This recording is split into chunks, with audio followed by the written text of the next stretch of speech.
골목길 후문으로 들어가면 살림방과 연결되어 있는 그 가게는 방이 2개였는데 하나는 부모님과 동생들이 쓰고 창문 없는 작은 방은 내가 썼다.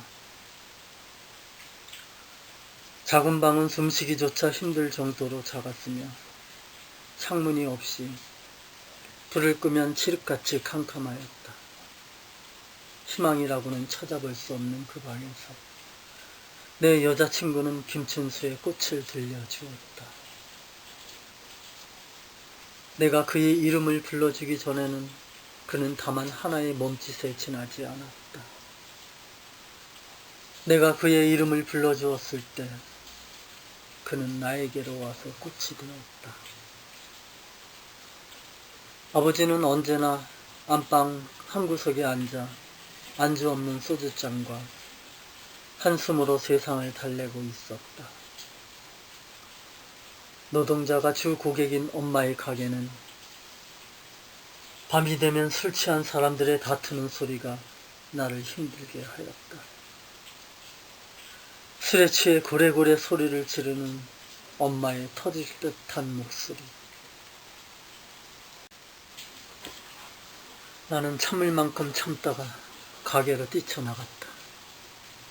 이런 개새끼들 다 꺼져버려. 눈에 보이는 대로 맥주컵과 의자를 집어던지며 악을 썼다.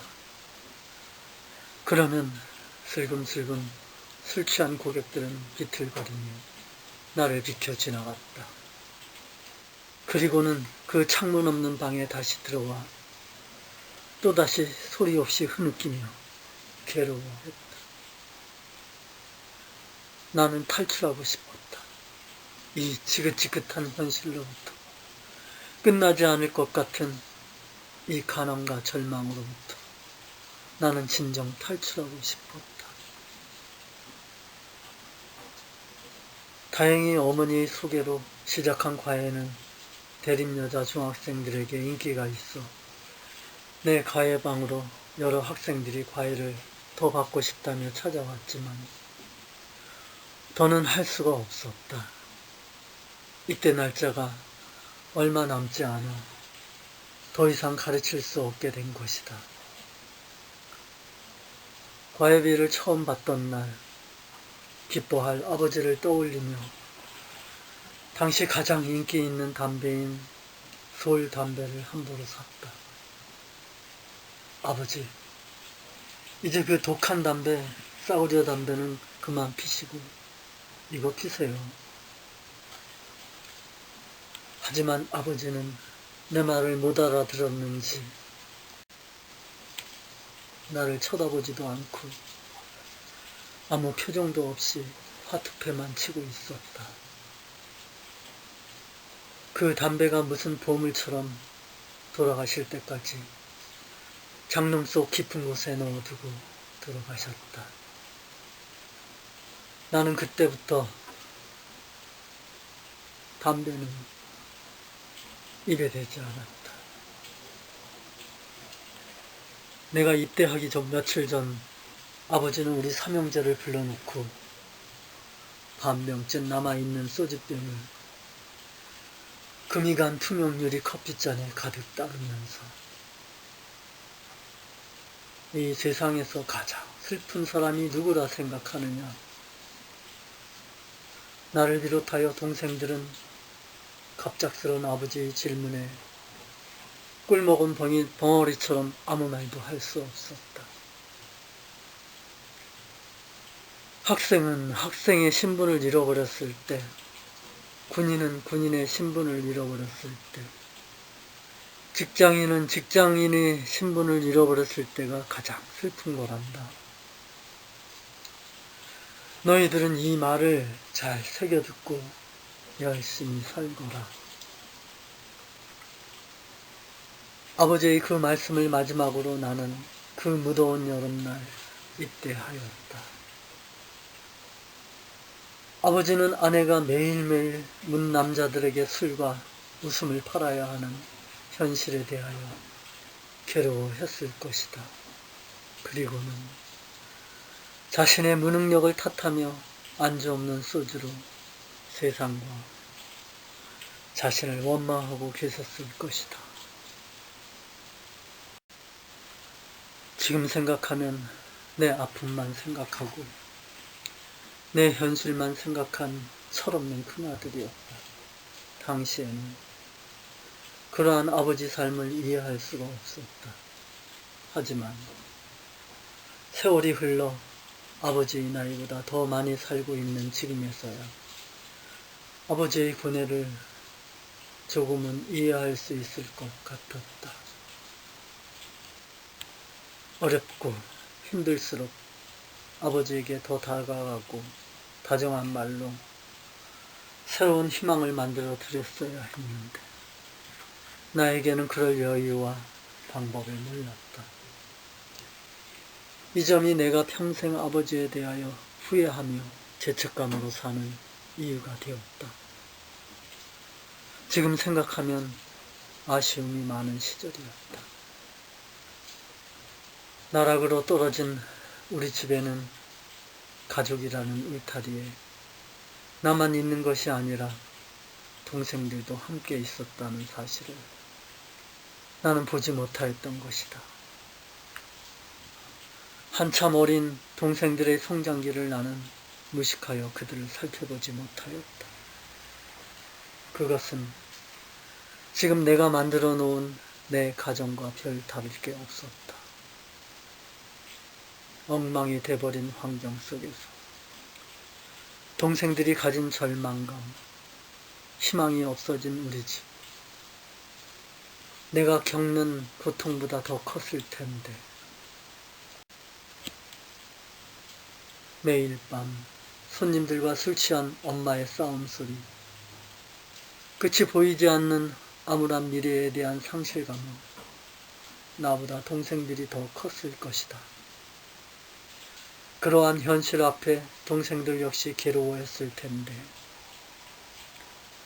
그나마 다행인 것은 그래도 동생들이 삐뚤어지지 않고 다 좋은 대학에 들어갔다. 내 현실의 피난처가 된 이때, 그 어려운 시절 속에서도 추억을 만들어 주었던 여자친구는 이때 이틀 전 서울역 앞 레스토랑에서 준비도 안 된 나에게 이별을 통보하였다. 맨하탄의 키스 앤 세이 굿바이 팝송이 바닥에 조용히 깔리기 시작하였다. 젊은 날 만들었던 소중하고 아름다운 추억을 뒤로하고 나는 그녀와 이별을 하였다. 그래, 잘 됐어. 우리들은 모두 무엇이 되고 싶다. 너는 나에게, 나는 너에게 잊혀지지 않는 하나의 눈짓이 되고 싶다.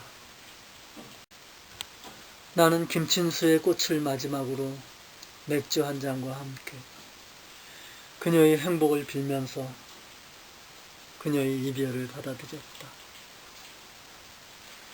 내 젊은 시절의 인생, 그 속에서 함께했던 사랑과 이별은 기차의 먼 기적소리와 함께 멀리 사라져버렸다. 그리고는 이때 6개월 만에 아버지가 생을 마감하였다는 소식을 전달받았다.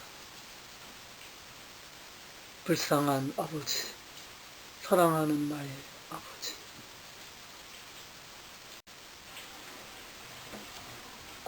수용번호 1202번. 조사받으러 나갔던 임씨는 점심시간에 맞추어 의호실로 돌아왔다.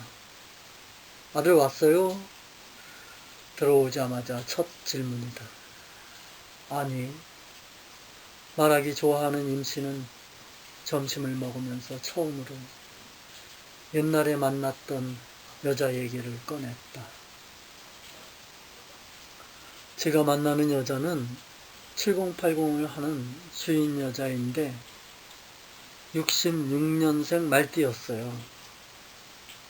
그동안 그 여자는 저를 만나기 전까지 남자 2명을 만났는데 그 남자한테 성적 만족을 못 느꼈답니다.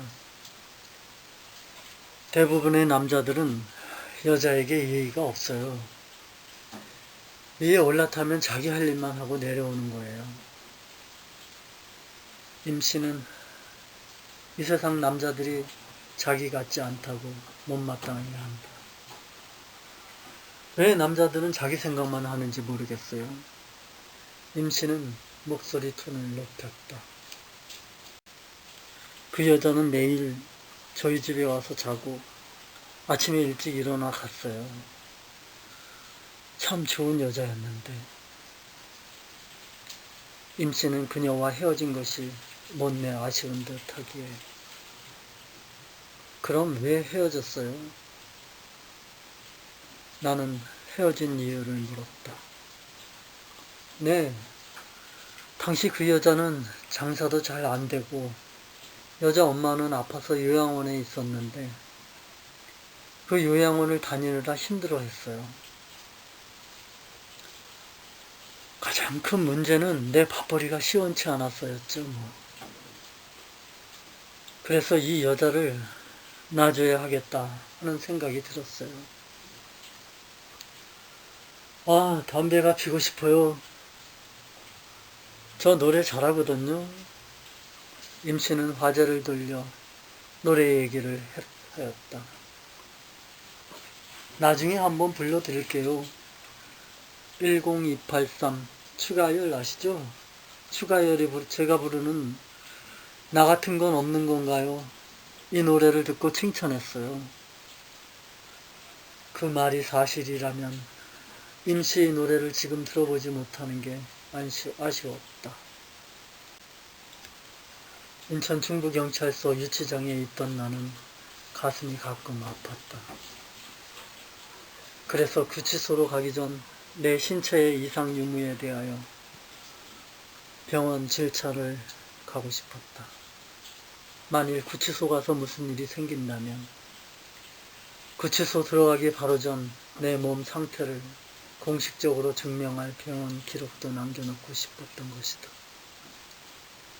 나는 유치장 경찰에게 왼쪽 가슴이 아프다며 진찰을 받고 싶다 하였다. 문제가 있는지 병원 진료를 받아보고 싶다고 하였더니 유치장 경찰은 나를 담당하는 형사에게 연락을 해서 그 형사가 와야만 나를 병원으로 데려갈 수 있다며 그때까지 기다리라 하였다. 약 3시간 정도 기다리자 김 형사가 다른 형사 2명과 함께 왔다. 수갑을 다시 채우고 포승줄로 내 몸을 묶으면서 김 형사는 기분 나쁘게 생각 마세요. 절차가 이러니까요. 김 형사의 SV차는 서서히 경찰서를 빠져나갔다. 며칠 만에 바라보는 바깥 세상에 약간은 흥분이 되었다. 하지만 조금 후면 이 바깥 공기도 언제 다시 맛볼지도 모르는데 이젠 안녕하고 인사할 준비를 해야 한다. 인천 시내는 그동안 몇 년의 세월이 훌쩍 지나버린 것 같았다.